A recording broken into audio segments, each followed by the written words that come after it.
எல்லாரும் ஒரே ஞானபானத்தை குடித்தார்கள். எப்படி எனில் அவர்களோட கூட சென்ற ஞான கண்மலையின் தண்ணீரை குடித்தார்கள். அந்த கண்மலை கிறிஸ்துவே. கர்த்தருடைய வார்த்தை நமக்கு சொல்லுகிறது, அவர்களோட கூட சென்ற கண்மலை. வேதத்துல பவுல் அப்போஸ்தலனுக்கு தேவன் கொடுத்திருந்த விசேஷமான வெளிப்பாடுகள். அந்த வெளிப்பாடுல அவர் பழைய ஏற்பாடையும் புதிய ஏற்பாடையும் கம்பேர் பண்ணி எழுதுகிறார். எப்படி இஸ்ரவேல் ஜனங்களுக்கு ரட்சிப்பின் அந்த அனுபவம் கொடுக்கப்பட்டதோ, எகிப்திலிருந்து விடுதலையாக்கப்பட்டு வனாந்திர பாதை வழியாய் கானானுக்குள் பிரவேசித்தார்களோ, அதே போல் நாமும் இந்த உலகத்திலிருந்து விடுதலையாக்கப்பட்டு பரம கானானாகிய பரலோகத்தை நோக்கி பயணப்பட்டு கொண்டிருக்கிறோம். அவர்கள் பயணப்பட்ட அந்த இடங்களில் என்னென்ன அனுபவங்களை அவங்க சந்தித்தார்கள், எப்படிப்பட்ட சூழ்நிலைகளுக்குள் அவர்கள் கடந்து வந்தார்கள் என்பதை குறித்து தான் நிருபங்களில் எழுதி கொடுத்திருக்கிறார். அதுதான் திருச்சபைக்கு ஆதாரமான வார்த்தைகள். அப்படி அவர் எழுதின ஒரு மறைப்பொருள் அல்லது ஒரு சத்தியம் தான் நாம் இன்றைக்கு கேட்ட இந்த வசனம். அவர் சொல்லுகிறார், கண்மலையின் தண்ணீரை குடித்தார்கள். அது வெறும் தண்ணீர் எழுதாம ஞான பானத்தை குடித்தார்கள். அவர்களோட சென்ற அந்த கண்மலையின் தண்ணீரை குடித்தார்கள். அந்த கண்மலை கிறிஸ்துவே. யூதா 5ஆம் வசனம் சொல்லுகிறது, நமக்கு அறிவிக்கப்பட்டது போல அவர்களுக்கும் அறிவிக்கப்பட்டது. அவர்களையும் ஆண்டவர் அவர்களை எகிப்திலிருந்து விடுதலையாக்கி கொண்டு வந்தார். அவர்களை விசுவாசியாத நபர்களை அழித்து போட்டார் அப்படின்னு வசனம் சொல்லுகிறது. அப்படின்னா நம்ம இந்த நாட்களில் ஏன் பழைய ஏற்பாடுல ஆண்டவர் இதெல்லாம் எழுதி வச்சிருக்கிறார்னா, அவங்க எங்கெல்லாம் தப்பு பண்ணாங்கன்றதை நம்ம கண்டுபிடிக்கணும். அந்த தவறை நாம் செய்யாதபடிக்கு நம்மை சரிப்படுத்திக் கொள்ள வேண்டும். அவர்கள் எதெல்லாம் கரெக்டா பண்ணாங்களோ அதை நாம் செய்ய வேண்டும். இதற்குத்தான் ஆண்டவர் எழுதி வைத்திருக்கிறார். நான் உங்களோட அந்த கண்மலை குறித்து பேசாமல் எந்த சந்தர்ப்பத்தில் இப்படிப்பட்ட அனுபவம் அவர்களுக்கு கொடுக்கப்பட்டது என்பதை குறித்து நான் உங்களோடு சில காரியங்களை பேச விரும்புகிறேன். யாத்ராகமம் 17ஆம் அதிகாரத்துக்கு என்னோடு கூட திருப்பிக் கொள்ளுங்கள். வாசிக்க மேக்சிமம் எல்லாருமே வாசிக்க தெரிஞ்சவங்களா தான் இருப்பீங்க நம்புறேன். 1ஆம் வசனத்தில் இருந்து 6ஆம் வசனம் வரைக்கும் ஒருவர் சத்தமாய் வாசிப்போம். இஸ்ரவேல் புத்திரராகிய சபையார் எல்லாரோடும் கர்த்தருடைய கட்டளையின்படியே சீன் வனாந்தரத்திலிருந்து புறப்பட்டு பிரயாணம் பண்ணி ரெவிதீமிலே வந்து பாளையம் இறங்கினார்கள். அங்கே ஜனங்களுக்கு குடிக்க தண்ணீர் இல்லாதிருந்தது. அப்பொழுது ஜனங்கள் மோசேயோடு வாதாடி, நாங்கள் குடிக்கிறதற்கு எங்களுக்கு தண்ணீர் தர வேண்டும் என்றார்கள். அதற்கு மோசே, என்னோட ஏன் வாதாடுகிறீர்கள், கர்த்தரை ஏன் பரீட்சை பார்க்கிறீர்கள் என்றான். ஜனங்கள் அவரிடத்திலே தண்ணீர் தவணமாய் இருந்தபடியால் அவர்கள் மோசேக்கு விரோதமாய் முறுமுறுத்து, நீர் எங்களையும் எங்கள் பிள்ளைகளையும் எங்கள் ஆடு மாடுகளையும் தண்ணீர் தவணத்தினால் கொன்று போட எங்களை எகிப்திலிருந்து ஏன் கொண்டு வந்தீர் என்றார்கள். மோசே கர்த்தரை நோக்கி கூப்பிட்டு, இந்த ஜனங்களுக்கு நான் என்ன செய்வேன், இவர்கள் என்மேல் கல்லெறிய பார்க்கிறார்களே என்றான். அப்பொழுது கர்த்தர் மோசேயை நோக்கி, நீ இஸ்ரவேல் மூப்பரில் சிலரை உன்னோடு கூட்டிக் கொண்டு நீ நதியை அடித்த கோலை உன் கையிலே பிடித்துக் கொண்டு ஜனங்களுக்கு முன்னே நடந்து போ. அங்கே ஓரேபிலே நான் உனக்கு முன்பாக கண்மலையின் மேல் நிற்பேன். நீ அந்த கண்மலையை அடி. அப்பொழுது ஜனங்கள் குடிக்க அதிலிருந்து தண்ணீர் புறப்படும் என்றார். அப்படியே மோசே இஸ்ரவேல் மூப்பரின் கண்களுக்கு முன்பாக செய்தான். இந்த சம்பவத்தை தான் அவர் அங்க எழுதுகிறார். இந்த வசனத்தை மட்டும் நான் உங்களுக்கு கொஞ்சம் விளக்கமா எவ்வளவு முடியுமோ அவ்வளவு நேரத்துக்குள் நான் சொல்வதற்கு முயற்சி பண்ணுகிறேன். 1ஆம் வசனம் சொல்லுகிறது, கர்த்தருடைய வார்த்தையின்படியே புறப்பட்டார்கள். எப்படி புறப்பட்டார்கள்? கர்த்தருடைய வார்த்தையின்படியே புறப்பட்டார்கள். ஆனா அவர்களுக்கு தண்ணீர் இல்லை. ஆண்டவர் ஒரு மனுஷனை அழைப்பாரே என்றால் அந்த அழைப்பிற்கான எல்லாமே அவர் செய்து கொடுப்பார். சீசர்களை பார்த்து சொன்னார், வலிக்கு பையையாவது தடியாவது கொண்டு போக வேண்டாம் அப்படின்னார். கடைசியில சிலுவைக்கு போறதுக்கு முன்னாடி சொன்னாரு, ஒண்ணுமில்லாம நான் உங்களை அனுப்பினே, உங்களுக்கு ஏதாவது குறைவா இருந்துச்சான்னு கேட்டார். அப்ப சீசருக்கு சொன்னாங்க, ஒண்ணுமே குறைவா இல்ல. அப்ப தேவன் ஒன்றை அனுப்புகிறார்னா ஒன்றுமே குறை இருக்காது. ஆனால் அந்த ஜனங்களே கர்த்தருடைய வார்த்தையின்படி புறப்பட்டு போகிறார்கள். ஆனால் அவர்களுக்கு தண்ணீர் இல்லை. ஏன் தண்ணீர் இல்லை அப்படின்னு பாத்தீங்கன்னா, அங்க வசனம் சொல்லுகிறது, அவர்கள் சீன் வனாந்தரத்திலிருந்து பிரயாணம் பண்ணி ரெவிதீம் என்கிற இடத்திற்கு வந்தார்கள். அதாவது வேதத்தை ஆண்டவர் ஒரு கதப்புக்கு போல எழுதல. இது கதப்புக்கு போல நினைச்சு படிச்சோம், டெய்லி பேப்பர் படிக்கிற மாதிரி படிச்சோம்னா இது நமக்கு ஒண்ணுமே புரியாது. நமக்கு என்ன புரியுமோ அதை நம்ம புரிஞ்சுக்கிறோம். ஆனால் வேதம் சொல்லுகிறது, கர்த்தருடைய வார்த்தையை தேடி வாசியுங்கள். சீன் வனாந்தரம் என்பது சில பைபிள்ல பின்னாடி கொடுத்திருப்பாங்க, அந்த வரைபடம் கொடுத்திருப்பாங்க, அவங்க எப்படி பிரயாணம் பண்ணி போனாங்க அப்படின்னு கொடுத்திருப்பாங்க. சீன் வனாந்தரம் என்பது அந்த சிவந்த சமுத்திரத்திலிருந்து ஏறி வந்த உடனே அவங்க தங்குகிற முதல் ஸ்டேஷன், அதான் ஃபர்ஸ்ட் இடம். அந்த இடத்துல இருந்து அந்த ரெவிதீமுக்கு வர்றதுக்குள்ள வேறு 2 இடங்களுக்கு அவங்க போயிட்டு வந்தாங்க. அதை யாத்ராகமத்துல மோசே பதிவு பண்ணல, என்னாகமத்துல பதிவு பண்ணுகிறார். எந்தெந்த இடங்களுக்கு அவங்க பிரயாணம் பண்ணினாங்க அப்படின்றத வச்சு அவர் பதிவு பண்ணுகிறார். கிட்டத்தட்ட 42 இடங்களில் அவர்கள் தங்குகிறார்கள். அந்த 42 விதமான அனுபவங்கள். இன்னைக்கு நமக்கு அந்த அனுபவங்கள் இருக்குது. நாமும் அந்த கானான் பரலோகத்துக்குள்ள போனோம்னா அந்த 42 அனுபவங்களையும் தாண்டி தான் போக வேண்டியிருக்கு. நீங்க என்னாகும் 33ஆம் அதிகாரம் எடுத்தீங்கன்னா அதுல அவர்கள் பிரயாணம் பண்ணின அந்த இடங்களை அவர் எழுதும் பொழுது அவர் அங்கு அதை எடுத்து 11ஆம் வசனம் 12ஆம் வசனம், சிவந்த சமுத்திரத்தை விட்டு புறப்பட்டு போய் சீன் வனாந்தரத்திலே பாளையம் இறங்கினார்கள். சீன் வனாந்தரத்திலிருந்து புறப்பட்டு போய் தொப்காவிலே பாளையம் இறங்கினார்கள். செத்தாங்க என்ன வாசிங்க அடுத்து. தொப்காவிலிருந்து புறப்பட்டு போய் ஆலூசிலே பாளையம் இறங்கினார்கள். ஆலூசிலிருந்து புறப்பட்டு போய் ரெவிதீமிலே பாளையம் இறங்கினார்கள். அங்கே அவர்களுக்கு குடிக்க தண்ணீர் இல்லாமல் போயிற்று. தேவன் அவர்களை அழைத்து கொண்டு வருகிறார். அவருடைய சாப்பாடுல இருந்து தண்ணீர்ல இருந்து அவருடைய எல்லா தேவைகளையும் அவரே பொறுப்பெடுத்துக் கொள்கிறார். ஆனா அவர் சீன் வனாந்தரத்துல இருந்து அந்த ரெவிதீமுக்கு போறதுக்குள்ள 2 இடங்களில் போய் தங்குகிறார்கள். அந்த இடங்களில் அவர்கள் நடந்து கொண்டதற்கு ஏற்ப அந்த இடங்களுக்கு பெயர் வைக்கப்பட்டிருக்கிறது. ஒன்று சொல்லுகிறது அது தொப்கா, இன்னொன்று சொல்லுகிறது அது ஆலூஸ். ஆண்டவர் இதை எபிரேய பாஷையில எழுதி வச்சிருக்கிறதுனால நமக்கு சில அர்த்தங்கள் புரியல. தொக்கா அப்படின்னா என்ன அர்த்தம்னா கால்நடைகளை மேய்ப்பது. தொக்கான என்னது சொல்லுங்க, கால்நடைகளை மேய்ப்பது. இஸ்ரவேல் ஜனங்களுடைய வாழ்வாதாரமே என்னன்னா கால்நடைகள் தான். அவர்கள் மேய்ப்பர்களாகவே அறியப்பட்டார்கள். 2வது ஆலூஸ் அப்படின்னா என் கையினால் நானே மாவு பிசைந்து கொள்கிறேன் அப்படின்னு அர்த்தம். அப்படின்னா என்ன ஆண்டவர் அதில் என்ன சொல்ல விரும்புகிறார்னா, அடிமைத்தனத்தில் இருந்து அந்த ஜனங்களை கர்த்தர் விடுதலையாக்கி கொண்டு வருகிறார். இப்ப பாத்தீங்கன்னா அவங்களுக்கு மேல யாருமே அதிகாரம் பண்ணுவதற்கு இல்ல, அவங்க தான். அப்ப அவங்க அந்த ஜனங்களை என்ன நினைக்கிறாங்க அப்படின்னா, நம்மளை அடிமைப்படுத்தின அந்த ஜனங்கள் இப்ப இல்ல. ஏனென்றால் தேவன் சிவந்த சமுத்திரத்தில் இஸ்ரவேலர்களை எல்லாரையும் அழித்து போட்டார். இப்ப நம்மளை அடிமைப்படுத்துவதற்கு யாருமே இல்லை, நம்ம சுதந்திரமா இருக்கிறோம்.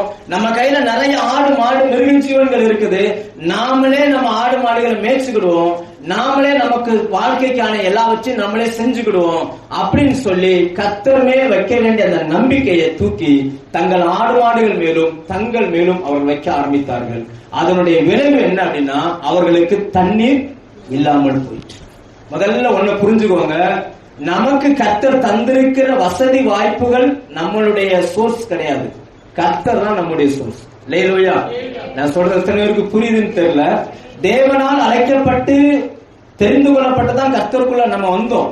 ஆனாலும் சிலருடைய வாழ்க்கையில சில குறைவுகள் இன்னும் காணப்படுகிறது.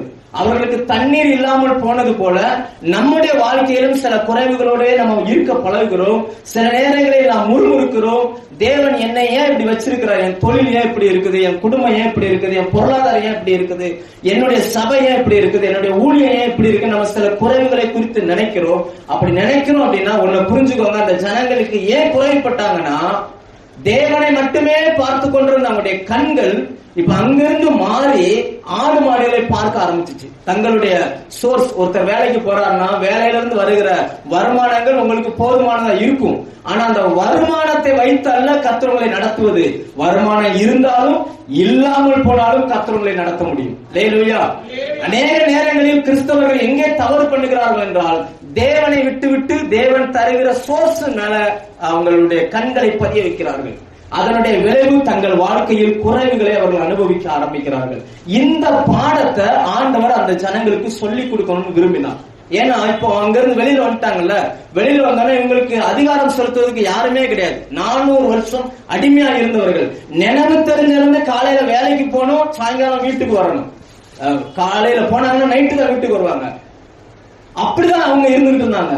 இப்ப அவர்கள் வேலைக்கு போக வேண்டிய அவசியம் இல்லை. ஏன்னா தேவன் அவங்களுக்கு சாப்பாடு காலையில என்ன செஞ்சிருந்தாரு, கொடுத்திருந்தாரு. அதனால அவங்களுக்கு வேலை செய்ய வேண்டிய அவசியம் இல்ல. இவங்க யோசிக்கிறாங்க, இப்ப நம்ம மேல அதிகாரம் செலுத்துறதுக்கு யாருமே இல்ல, நாமளே என்ன செஞ்சுக்கிடுவோம், நம்ம ஆடு மாடுகள் நம்மளே மேய்ச்சிக்கிடுவோம், நாமளே நமக்கு தேவையான உணவுகளை ரெடி பண்ணிக்கிடுவோம், என் கையினால் நானே மாவு பிசைந்து கொள்ளுகிறேன் அப்படின்னு இவங்களே என்ன செஞ்ச ஆரம்பிச்சிட்டாங்க. எல்லாம் செய்ய செய்ய என்னைக்கு நீங்க வேலையோ உங்களையோ பாக்குறீங்களோ அன்னைக்கு கர்த்தர் மேல இருக்கக்கூடிய அந்த பார்வை கொஞ்சம் கொஞ்சமா விளையும்.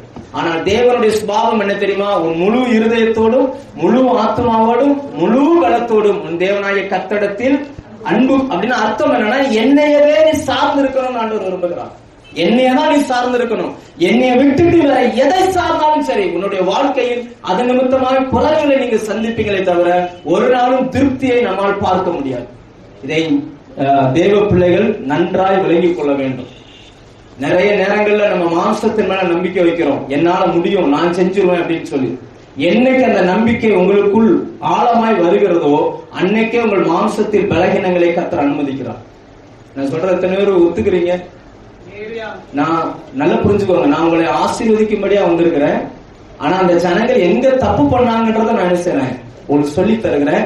அதுல இருந்து நான் வெளியேறுவதற்கு உதவி செய்கிறேன். ஒன்றை பவுல் அப்போஸ்தலன் சொல்கிறார், நான் உங்கள் விசுவாசத்துக்கு அதிகாரி கிடையாது, ஆனால் உங்கள் சந்தோஷத்துக்கு சகாயரா இருக்கிறோம் அப்படின்றார். ஒன்றை புரிந்து கொள்ளுங்க, இன்னைக்கு எத்தனை பேருடைய வாழ்க்கையில தன்னுடைய படிப்பை நம்புறாங்க தெரியுமா?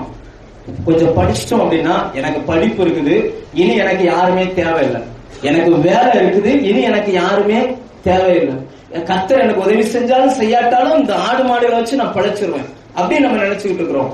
ஒன்றும் இல்லாமையில் இருக்கும் பொழுது நம்முடைய இருதயம் கர்த்தர் மேல் எவ்வளவுக்கு எவ்வளவு அன்பு இருந்துச்சோ அதே அன்பு நம்ம உயர்த்தப்பட நமக்குள்ள இருக்கணும். அப்படி இல்லை அப்படின்னாச்சுன்னா நாம் எதை பெருசாய் நம்புகிறோமோ அதில் குறைவுகளை நம்முடைய வாழ்க்கையில பார்த்துக்கிட்டே இருக்கும். யோசிச்சு பாருங்க, கர்த்தரை நம்புகிறோம்னா செழிப்பான பைபிள் சொல்லுது, நம்மளும் அதை நம்புறோம். ஆனா கர்த்தரை நம்பி நம்ம செழித்து இருக்கிறோமா அப்படின்னு பார்த்தோம்னா கிட்டத்தட்ட 2019 நான் கடைசியா உங்க சபைக்கு பிரசங்கத்துக்கு வந்தேன்னு நினைக்கிறேன். 2019, இப்ப 2024, 5 வருஷம் ஆச்சு. ஒருவேளை நீங்கள் பணத்தில் பெருகி இருக்கலாம், படிப்பில் பெருகி இருக்கலாம், வசதியில் பெருகி இருக்கலாம், ஆவிக்குரிய வாழ்க்கையில் எவ்வளவு தூரம் பெருகி இருக்கிறீங்க? கர்த்தர் எதிர்பார்ப்பதோ ஆவிக்குரிய வளர்ச்சி. பிரியமானவனே உன் ஆத்துமா வாழ்கிறது போல சொல்லணும், பிரியமானவனே உன் ஆத்துமா வாழ்கிறது போல எல்லாவற்றிலும் வாழ்ந்து சுகமா இருக்கும்படி வேண்டிக் கொள்கிறேன். கிறிஸ்தவர்கள் ஏன் இன்னைக்கு நிறைய இடங்கள்ல முன்னேறாம குறைவுகளே சந்திச்சுட்டு போறாங்க அப்படின்னா, ஒரு பெரிய பிரச்சனைல இருந்து வெளியில வந்த உடனே இவங்க நினைக்கிறாங்க, நம்ம பெரிய பிரச்சனை இருந்து வெளியில வந்துட்டோம், இனி நமக்கு யாருமே தேவையில்லை, நமக்கு யாருமே தேவையில்லைன்னு நினைக்கிறாங்க. உண்மை என்னன்னா, அந்த ஜனங்களுக்கு தண்ணீர் இல்லாமலாம் இல்ல. நீங்க ஒரு வசனம் வாசிங்க, ஏசாயா 48:21 வாசிங்க. ஆண்டவர் இதை தீர்க்கதரிசியின் மூலமா சொல்லும்போது என்ன சொல்றாரு? ஏசாயா 48:21 அவர் அவர்களை வனாந்தரத்தில் நடத்தின போது அவர்களுக்கு தாக விடாது இருந்ததில்லை. அவர்களுக்கு தண்ணீர் இல்லாம தாகத்துல அவங்க இருக்கிறார். அப்ப ஏன் அங்க தண்ணி இல்லை அப்படின்னாங்கன்னா, அவங்களுக்கு தண்ணி இருந்துச்சு, அவங்க வளர்த்த ஆடு மாடுக்கு தான் நல்ல. சாதாரணமா ஆடு மாடு வளர்க்குற ஒரு வீட்டுக்கு தண்ணி நிறைய தேவைப்படும். ஆடு மாடே இல்லாத வீட்டுக்கு 4 குடம் தண்ணி இருந்தாலும் 3 நாள் என்ன செஞ்சிடலாம், குடிச்சு அட்ஜஸ்ட் பண்ணிடலாம். உண்மையா இல்லையா? அவர்களுக்கு பிரச்சனை என்னன்னா, இப்ப ஆடு மாடை பெருசா பாக்குறாங்க, ஆடு மாடுக்கு தண்ணி இல்ல. உடனே அவங்க எல்லாரும் புலம்ப ஆரம்பிக்கிறாங்க.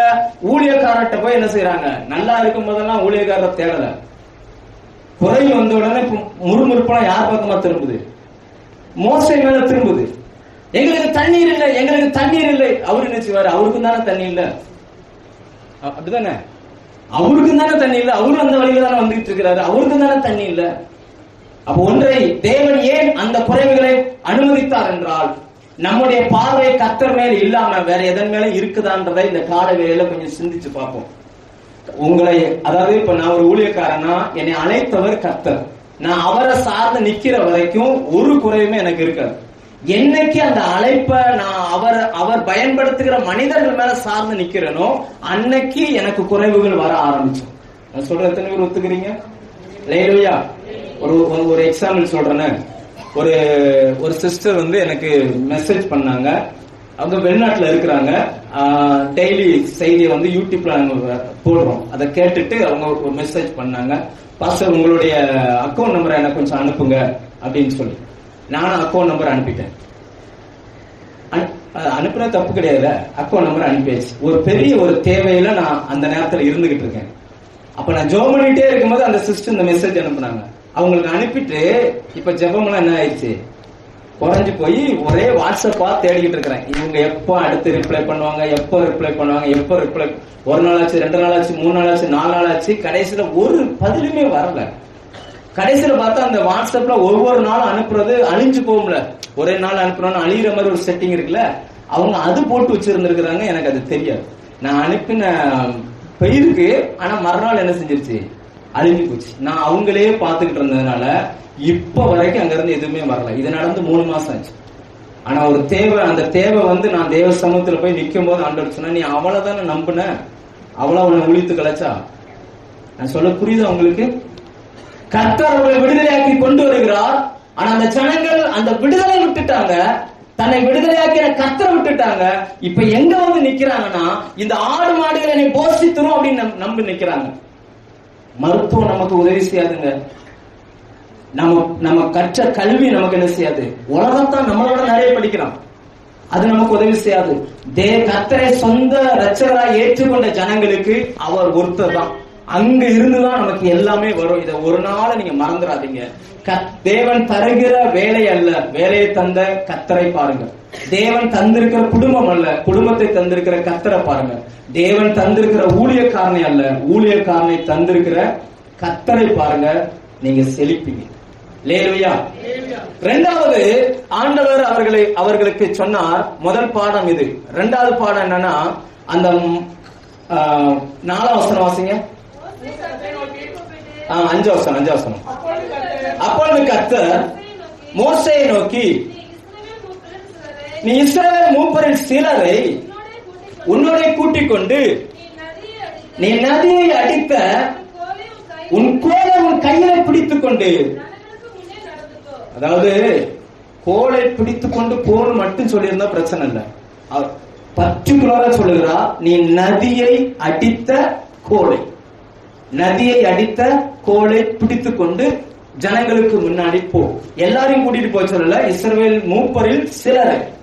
ஏன் அந்த கோலை குறிப்பா சொல்லுகிறார் அப்படின்னா, அந்த நதியை அடிக்கும் பொழுது அங்க என்ன நடந்துச்சு? யாத்திராகமம் 7ஆம் அதிகாரம் எடுத்தீங்கன்னா, அந்த நதியை மோசே அடிக்கும் பொழுது 20-21 வாசிங்க. கர்த்தர் கட்டளையிட்டபடி மோசேயும் ஆரோனும் செய்தார்கள். பார்வோனுடைய கண்களுக்கு முன்பாகவும் அவன் ஊழியக்காரரின் கண்களுக்கு முன்பாகவும் கோலை ஓங்கி நதியில் உள்ள தண்ணீரை அடிக்க, நதியில் உள்ள தண்ணீர் எல்லாம் ரத்தமாய் மாறி போயிற்று. நதியின் மீன்கள் செத்து நதி நாறி போயிற்று. நதியின் தண்ணீரை குடிக்க எகிப்திற்கு கூடாமல் போயிற்று. ஏற்கனவே ஒரு வாட்டர் சோர்ஸின் மேல இவர் கம்ப வச்சு அடிச்சிருக்கிறாரு. அந்த கம்ப வச்சு அடிச்சா குடிக்கிற தண்ணி கூட குடிக்க முடியாம போயிடுச்சு. அப்படிதான் வசனம் சொல்லுது. இஸ்ரவேல் ஜனங்கள் எல்லாருடைய கண்ணும் இப்ப அந்த கோலை எப்படி பார்க்குது அப்படின்னா, இது பயங்கரமான கோலுப்பா.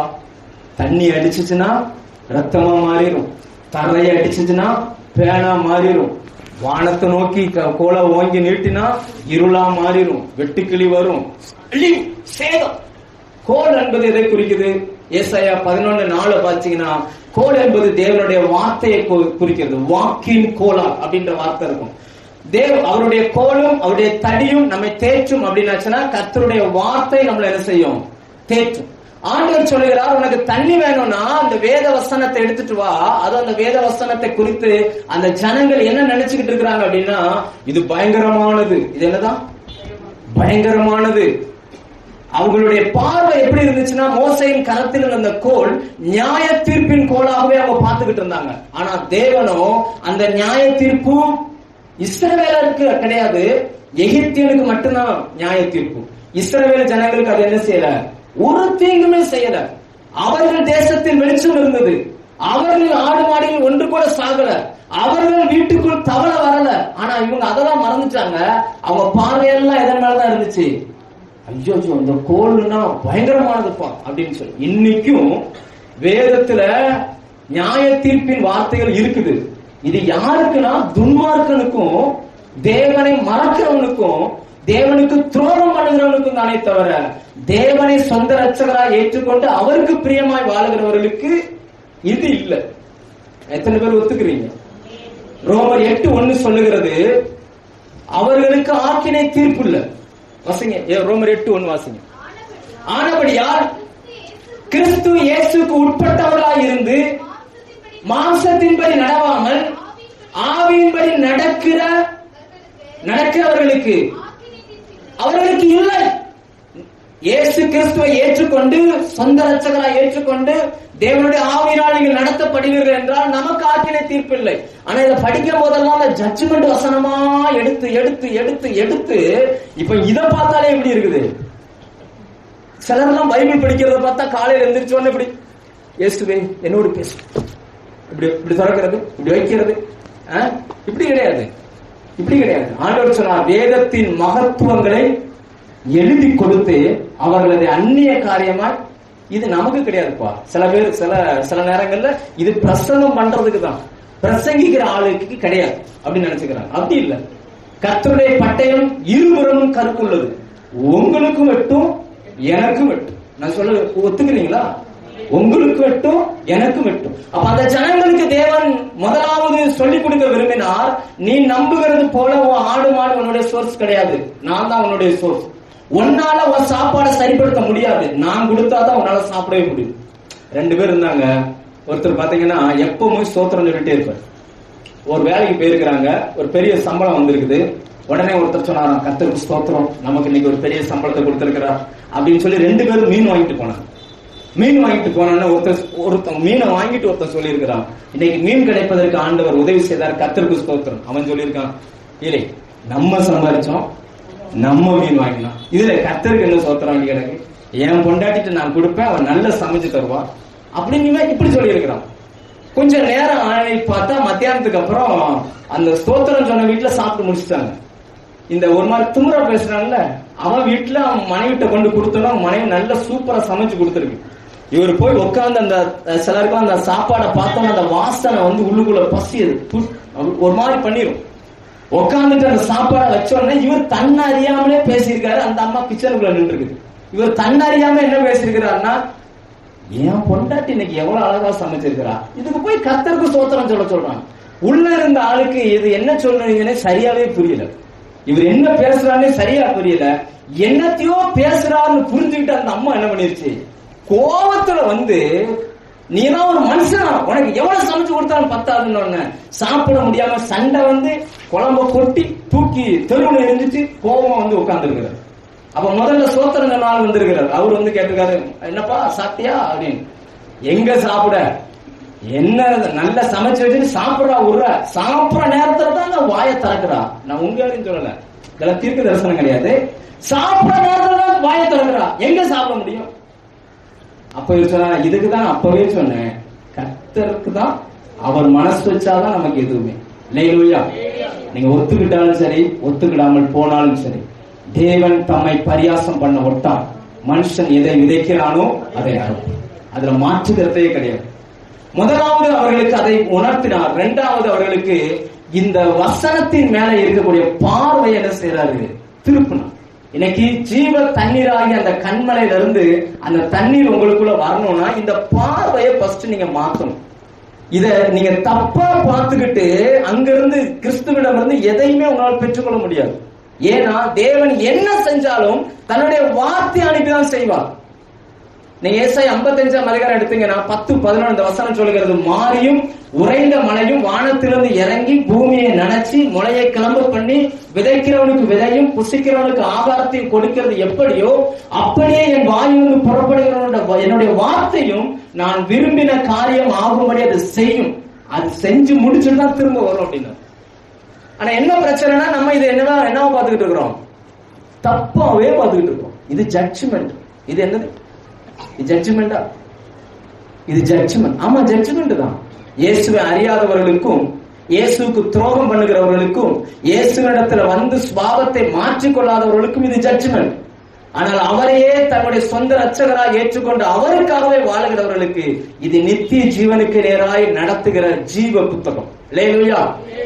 தாவீது சொல்கிறார், உங்களுடைய வசனம் என் கால்களுக்கு தீபமும் என் பாதைக்கு வெளிச்சம். அடுத்து என்ன முடிவு எடுக்கிறதுன்னு தெரியல. பிசினஸ், இந்த பிசினஸ் பண்ணுவோமா, அந்த பிசினஸ் பண்ணுவோமா, இந்த படிப்பை படிப்போமா, அதை படிப்போமா தெரியாத இருமா இருக்கு அப்படின்னா இந்த வசனம் உங்களுக்கு வெளிச்சம் காட்டும். அந்த ஜனங்கள் பாத்தீங்கன்னா தப்பான கண்ணோட்டத்திலே இருக்கிறாங்க. நல்லா புரிஞ்சுக்கோங்க, கிறிஸ்து கண்மலை. ஆனா வேதத்துல 2 கண்மலை சொல்லப்படுகிறது. ஒன்று ஜீவ தண்ணீர் கொடுக்கிற கண்மலை. இத பேதுரு அப்போஸ்தலன் இன்னும் சூப்பரா எழுதுறார். ஒரு வசனம் எடுங்க. 1 பேதுரு 2:7-8 வாசிங்க. ஆகையால் விசுவாசிக்கிற உங்களுக்கு அது விலையேற பெற்ற. விசுவாசிக்கிற நமக்கு இது என்னதான்? விலையேற பெற்றது. கீழ்ப்படியாமல் இருக்கிறவர்களுக்கு வீட்டை கட்டுகிறவர்களால் தள்ளப்பட்ட பிரதான மூளைக்கல்லும். அந்த கல், இந்த கல் இடறுகிறதற்கு ஏதுவான கண்மலை. இது இந்த கல் என்னவா? சரிதானா? வசனம் சரிதானா? இந்த சத்திய வசனத்தினால்தான் நீங்களும் நானும் ஜெனிப்பிக்கப்பட்டோம். இந்த சத்திய வசனத்தினால்தான் நீங்களும் நானும் விடுவிக்கப்பட்டோம். இந்த சத்திய வசனத்தினாலதான் நீங்களும் நானும் அபிஷேகம் பண்ணப்பட்டோம். அந்த ஜனங்கள் மோசேயின் கையில் இருக்கிற அந்த கோலை பார்த்துட்டு பயப்பட்டாங்க. அவங்க பயந்துகிட்டே இருக்கிறாங்க கடைசி வரைக்கும். அதனாலதான் ஆண்டவர் சொன்னாரு, இங்க பாரு, நீ நதி அடிச்சு அவன் கோலை கையில் எடுத்துட்டு வா அப்படின்னு. அதை கையில் எடுத்துட்டு வா. அந்த கோலில் இருந்துதான் உனக்கு தேவையான ஜீவ தண்ணீரை நான் புறப்பட பண்ணுவேன். அவர்கள் எல்லாம் இதெல்லாம் தப்புன்னு பார்த்துக்கிட்டு இருந்தாங்க. இதெல்லாம் வேண்டாம், இதெல்லாம். இன்னைக்கு பிரச்சனை என்னன்னா, இது வேண்டாம், இது என்ன செய்ய வேண்டாம், இது வேண்டாம். நீங்க என் தலையில கைய வச்சு நீங்க ஏதாவது சொல்லுங்க பாஸ்டர், நான் கேட்டுக்கிறேன். ஆண்டவர் அப்படிப்பட்டவர்களுக்கு இது என்ன? இது என்னது? இடறுகிறதற்கு ஏதுவான கண்மலை. அவன் இதை முட்டி முட்டி மோதிக்கிட்டு தான் இருக்கணுமே தவிர இதுல இருந்து ஒரு நாளும் ஜீவ தண்ணீர் புறப்பட போறதே இல்லை. கர்த்தர் உங்களோடு பேசுவதற்கு ஆயத்தமா இருக்கிறார். அந்த ஜனங்களுக்கு ஆண்டவர் சொல்லி கொடுத்தார். இன்னைக்கு அந்த தப்பை நாம் செய்யக்கூடாது என்று கர்த்தர் நம்மோடு பேசிக் கொண்டிருக்கிறார். அல்லேலூயா. உங்களுக்கு எல்லாவற்றுக்கும் எல்லாமே இங்க இருக்குது. தேவன் இது வெறும் புக்கு இல்ல. வெறும் சில நேரங்கள்ல ரட்சிக்கப்பட்ட புதுசுல ரட்சிக்கப்படாத ஒருத்தர் என்னை பார்த்து சொன்னார், இந்த கருப்பு புக்கை படிச்சு படிச்சு உங்க வாழ்க்கை கருப்பாக போகிறான் அப்படின்னு சொன்னவர். இன்னும் பிடிக்காம சுத்திக்கிட்டு இருக்கிறார். ஆனா படிச்ச நான் இன்னைக்கு ஒரு ஊழியக்காரனா மாறி இருக்கிறேன். அல்லேலூயா. நான் சொல்ல புரியுது உங்களுக்கு? உலகத்தின் பார்வைக்கு இது பயங்கரம். உலகத்தான் பயப்படுறாங்க வசனத்துக்கு. நம்ம தான் செய்ய மாட்டோம். வசனம் எழுதின சோத்துல உலகத்தான் ஒண்ணு கிடைக்க மாட்டான். ஆனா நம்ம இதை தூக்கி குப்பையில கிடக்கும். சில வீடுகள் எல்லாம் போனா இதுக்கு மேல தூசி படிஞ்சிருக்கும். இதுல தூசி படியாமல் பார்த்துக் கொள்ளுங்கள். உங்க வாழ்க்கையில் எந்த குறையும் இல்லாமல் கர்த்தர் பார்த்துக் கொள்ளும். அல்லேலூயா. இது பழசாக பழசாக நான் புதுசாகிறேன். வருஷத்துக்கு 4 சேலை வாங்குவோம். ஆனா 20 வருஷமா ஒரே பைபிள் வச்சுக்கிட்டு இருப்போம். ஆண்டவர் அவருடைய மனநிலையை மாற்ற விரும்பினார். ஃபர்ஸ்ட் அவரை நம்பி இருக்கணும்னு விரும்பினார். 2வது என்னுடைய வார்த்தை தான் அவங்க நம்பி நிக்கணும், வேற எதையுமே அவங்க நம்ப கூடாது. என் வார்த்தையின் மூலம் தான் அவங்களுக்கு தேவைகள் எல்லாமே சந்திக்கப்படும் என்பதை அவர்களுக்கு உணர்த்த விரும்பினார். அதனால அந்த கோலை எடுத்துட்டு வா அப்படின்னா, நீங்க யோசிச்சு பாருங்க, அந்த கோலை எடுத்துட்டு போகும்போது அந்த ஜனங்களுடைய மனநிலை என்னவா இருக்கும், என்னவா இருந்திருக்கும். இந்த கோலை வச்சு அடிச்சா நல்லா இருக்கிற தண்ணியே ரத்தமாயிரும், குடிக்க முடியாது. இவர் இதை தூக்கிட்டு வர சொல்றாரு. இப்ப ஜனங்களுடைய மனநிலை என்னவா இருந்திருக்கும் கொஞ்சம் யோசிச்சு பாருங்க. என்னைக்குமே ஜனங்களை நம்ம பார்க்க கூடாது. ஜனங்களை பார்த்தோம் அப்படின்னா நம்முடைய தேவைகள் சந்திக்கப்படாது. அல்லேலூயா. என்னை அழைத்தவர் எனக்கு என்ன சொல்லி இருக்கிறார், அது மட்டும்தான் நமக்கு முக்கியம். ஆண்டவர் சொன்னா அந்த கற்சாடியில தண்ணியை ஊத்துங்க அப்படின்னா, மரியாள் சொல்றாங்க அவர் உங்களுக்கு என்ன சொல்லுகிறாரோ, ஆமா தண்ணியை ஊத்துங்க அப்படின்னா, தேவை திராட்சை ரசம் தண்ணி எதுக்கு ஊத்த சொல்றீங்கன்னு கேள்வி கேட்டிருந்தா அன்னைக்கு அந்த அற்புதமே நடந்திருக்காரு. அவர் என்ன சொல்கிறாரோ அதை மட்டும் செய்யுங்க. அல்லேலூயா. இடையில யாரையுமே கொண்டு வராதீங்க. இந்த வார்த்தை தேவன் அந்த ஜனங்கள் மூலமா சொல்லாம சொன்னாரு, உன்னுடைய தேவையை சந்திக்கிறதுக்கு. நான் பழைய ஏற்பாடு காலத்துல இந்த மாதிரி எழுதுற பேப்பர் கிடையாது. இந்த மாதிரி பேப்பர்ஸ் எல்லாம் கிடையாது. அதனால அந்த உங்களுடைய எவ்வளவு சொத்து இருக்குது எல்லாமே எதுல எழுதுனா கைக்கோல்ல தான் நினைச்சுவாங்க. சித்திர எழுத்துக்கள் தான் அந்த காலத்துல கைக்கோல்ல தான் எழுதி வைப்பாங்க. அதனால இந்த கைக்கோல் வந்து ரொம்ப ரொம்ப முக்கியமானது. இந்த கோல் வந்து ரொம்ப முக்கியமானது. நீங்க பைபிள்ல படிச்சிருப்பீங்க. அப்பா நிறைய ஆசீர்வதிப்பார். ஈசாக்கு வந்து யாக்கோப நிறைய ஆசீர்வதிப்பார். ஆனா ஒண்ணு கூட அந்த வீட்டுல இருந்து யாக்கோபு எடுத்துட்டு போக மாட்டார். கொண்டு போனது எதை கொண்டு போவார் தெரியுமா? அந்த கோலை மட்டும் நினைச்சுவாரு. அப்படிதானே? அதனாலதான் சொல்றாரு, கோலும் கையுமாய் திரும்பி வந்தேன் அப்படிம்பாரு. இந்த கோலும் கையுமா, இந்த கோலை எடுத்துட்டு இந்த ஆறை தாண்டி போனேன். திரும்பி வரும் பொழுது 2 பரிவாரங்கள். இந்த கோல்ல தான் வாக்கு தத்தம் இருக்குது. எழுத்தின்படி வாக்கு தத்தம் வீட்டுல இருக்குது. அது ஒன்ன கூட யாக்கோபு அனுபவிக்கல. ஆனா அப்பா சொன்ன அந்த வார்த்தையெல்லாம் கோல்ல எழுதி இருந்துச்சுல, இதை மட்டும் நீங்க கொண்டுட்டு போனா போதும், உங்க வாழ்க்கைக்கு தேவையான எல்லாமே இது கொடுக்க ஆரம்பிச்சு. லேலூயா. சரி, அடுத்ததா இப்ப நமக்கு அது எப்படி சாத்தியமாகும்? அவர்களுக்கு ஓகே, அவர் மோசே செய்தார், தண்ணீர் வந்தது. நமக்கு எப்படி சாத்தியமாகும்? அதை மட்டும் வேகமா சொல்லி நான் ஒரு 5 நிமிஷத்துல முடிச்சிருந்தேன். என்ன ஆகுமோ 20ஆம் அதிகாரம் எடுங்க, 1ஆம் வசனமும் 7, 8 இந்த வசனமும் நம்ம வாசிப்போம். இஸ்ரவேல் புத்திரரின் சபையார் எல்லாரும் 1ஆம் மாதத்தில் சீன் வனாந்தரத்தில் சேர்ந்து ஜனங்கள் காதேசிலே தங்கி இருக்கையில் மிரியாம் மரணம் அடைந்து அங்கே அடக்கம் பண்ணப்பட்டால், இல்ல 2ஆம் வசனம், ஜனங்களுக்கு தண்ணீர் இல்ல. போதும் போதும் போதும் போதும் 7, 8 வாசிங்க. கர்த்தர் மோசேயை நோக்கி, நீ கோலை எடுத்துக்கொண்டு நீயும் உன் சகோதரனாகிய ஆரோனும் சபையாரை கூடி வர செய்து. முதல்ல சொல்லும் போது சில மூப்பர்களை மட்டும் கூட்டிட்டு போ அப்படின்னா, இப்ப 2வது என்ன செய்யறாரு? சபையார் எல்லாரையும் கூட்டிட்டு வர சொல்லுகிறார். அவர்களுக்கு இது 2வது வந்தது நமக்காக. லேலூயா. பிந்தின திராட்சரசம், பிந்தின ஆலயம், எல்லாமே இந்த பிந்தினதுன்னு வரக்கூடியது எல்லாமே நம்மை குறிக்குது, புறஜாதியாரை குறிக்குது. இப்ப என்னன்னா, அந்த பாறை அவங்களுக்கு தண்ணி கொடுத்துச்சுல, அடிச்சாங்க. மோசே வந்து அடிச்ச உடனே அந்த பாறை பிளந்துச்சுன்னா கத்தி வச்சு வெட்டினா ஒரு மாதிரி வீ ஷேப் வரும்ல, அந்த மாதிரி காயப்பட்டுச்சு. அந்த காயத்துல இருந்து தண்ணீர் கொடுத்துச்சு. அந்த தண்ணீர் ஒரு நாளுக்கு மட்டும் கொடுக்கல, அவங்களுடைய வாழ்நாள் முழுவதும் அதுல இருந்து தண்ணீரை குடித்தார்கள். அவர்கள் எங்கெல்லாம் பிரயாணம் பண்ணாங்களோ அந்த பின்னாடியே அந்த மோசே அந்த கண்மலை என்ன செஞ்சான்? அப்படிதான் வசனம் கழிச்சு, அவர்களோட கூட சென்ற கண்மலை. அந்த கண்மலைக்கு என்ன பேர் வச்சாங்க அப்படின்னாச்சுன்னா, இன்னைக்கும் யூதர்கள் அதுக்கு என்ன பேர் வச்சிருக்கிறாங்க அப்படின்னாச்சுன்னா, இந்த ராக் ஆஃப் த மிரியாம். மிரியாம தான் அதற்கு வந்து பொறுப்பு. ஏன்னா தண்ணி வந்தாலே சண்டை வந்துடும்ல. சொல்லுங்க, ஆமாவா இல்லையா? இதுல ஆவிக்குரியர்கள் விதிவிலக்கு கிடையாது. தண்ணி வந்தாலே சண்டை வந்துடும். அது இதெல்லாம் அது வேற. லட்சக்கணக்கான மக்கள் இருக்கிறாங்க, ஆனா ஒரே ஒரு சோர்ஸ் தான், அந்த ஒரு பாறையிலிருந்து தான் புறப்படுகிறது. அந்த பாறைக்கு ஜனங்களை ஒழுங்குபடுத்தி தண்ணீர் பிடிக்க வைக்க வேண்டியது யாருன்னா மிரியாமின் பொறுப்பு. இப்ப மிரியாம் இறந்த உடனே தண்ணி நின்றுச்சு. மிரியாம் சபைக்கு அடையாளம். மிரியாம் ஸ்திரீ யாருக்கு அடையாளமா இருக்கிறாங்க? சபைக்கு. அந்த மிரியாம் ஒரு பெண், ஸ்திரீ சபைக்கு அடையாளமா இருக்கிறாங்க. சபை என்றைக்கு இந்த சபையை விட்டு அந்த பூமியை விட்டு எடுத்துக்கொள்ளப்படுமோ அன்றைக்கு இந்த பூமிக்கு தேவையான ஜீவ தண்ணீர் ஸ்டாப் ஆகும்.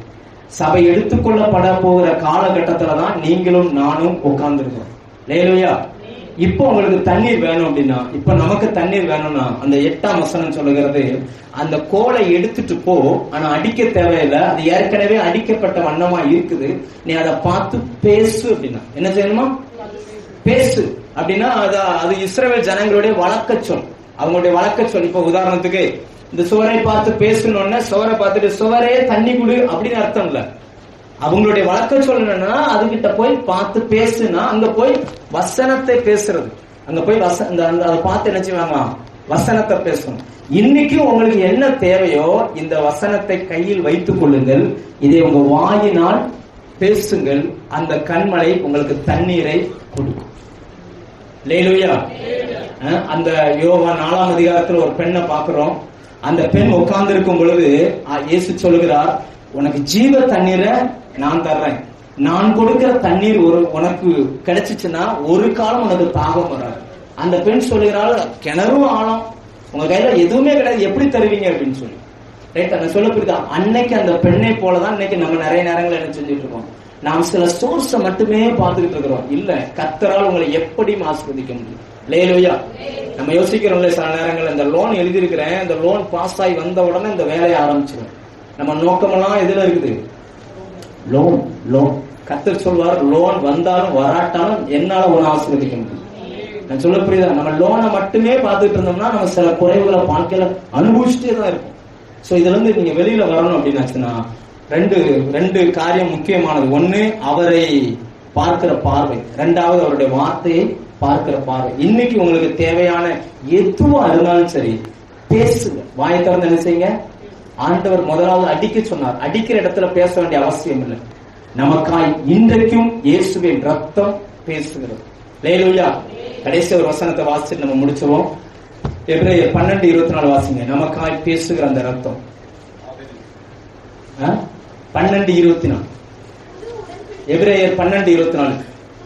புது உடன்படிக்கையில் மத்தியஸ்தராய் இருக்கிற இயேசு கிறிஸ்துவின் இடத்திற்கும் ஆபேலுடைய ரத்தம் பேசுவதை பார்க்கிலும் நன்மையானவர்களை பேசுகிற தெளிக்கப்படுகிற ரத்தமாக தெளிக்கப்படுகிற ரத்தத்தின் இடத்திற்கும் நீங்கள் வந்து சேர்ந்திருக்கிறீர்கள். இங்க அந்த நன்மை, அதாவது அவர் உங்க மேல வந்து பேசிக்கிட்டு தான் இருக்கிறார். உங்க மேல அந்த ரத்தம் இருக்குது, பேசிக்கிட்டு தான் இருக்குது. ஆனா உங்க வாழ்க்கையில அது நடக்கணும்னா நீங்க வாயை திறந்து என்ன செய்யணும்? பேசணும். நீங்க வாயை திறந்து பேசணும். உலர்ந்த எலும்புகளுக்கு நடுவில் ஊழியக்காரனை கர்த்தர் கொண்டுட்டு போனார்.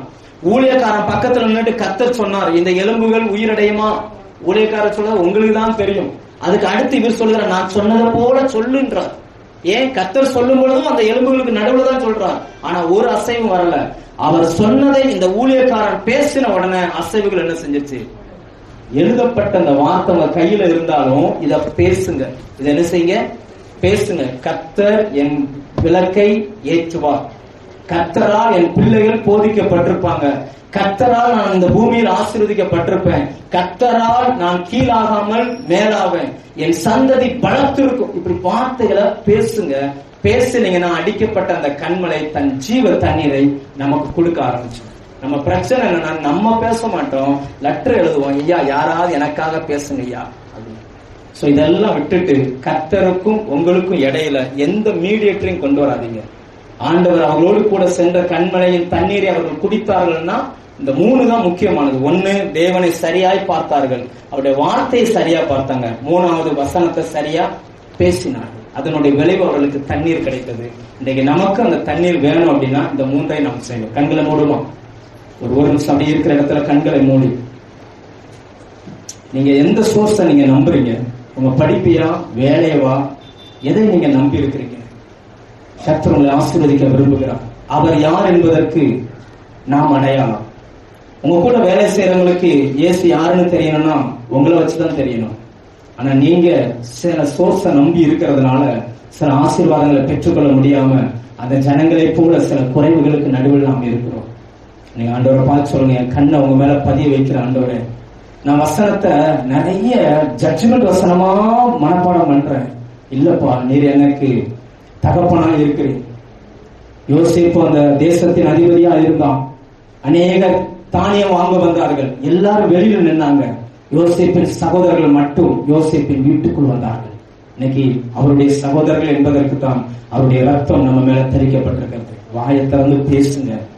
நாட்கள் ஆகிறது. அவருடைய வருகையின் காலம் சமீபம் ஆயிற்று.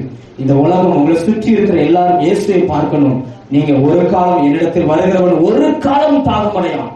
கர்த்தர் உங்களுக்கு ஜீவ தண்ணீரை தர விரும்புகிறார். கர்த்தர் அந்த வார்த்தைகள் உங்களுக்கு ஆசீர்வாதமாய் மாற்றட்டும். நல்ல பிதாவே, இயேசு கிறிஸ்துவின் நாமத்தில் பண்ணின எல்லா பிரசங்கத்திற்கும் இந்த ஜெபத்திற்கும் என்னுடைய வலது பார்சத்தில் நின்று ஆமென்றும் ஆமேன் என்றும் நீர் சொல்லுகிறதற்காய் ஸ்தோத்திரம்.